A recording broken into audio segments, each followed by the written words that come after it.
Greece will receive a major dose of life support over the next few months. 19 Eurozone nations have agreed to release $11.5 billion of its bailout loan. I think it's an important moment in the long Greek program, an important moment for all of us.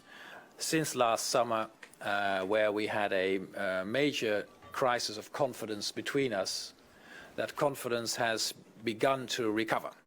The deal reached in Brussels is expected to have a major impact in Athens. $4.2 billion of that money will be given to the Greek government to repay its suppliers at home. That will inject cash into the stagnant Greek economy.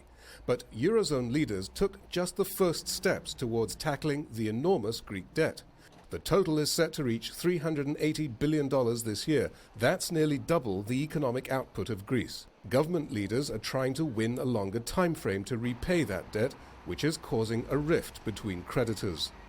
The IMF wants Greece's Eurozone creditors to lock in a permanent low interest rate of 1.5% and to offer Greece the next quarter century as a grace period. Greece would then need 40 years in which to repay its debt.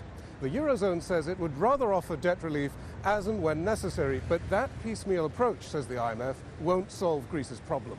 Whether the Eurogroup's first steps render the debt sustainable is still unclear. Meanwhile, the government needs to continue to raise about $50 billion in taxes each year.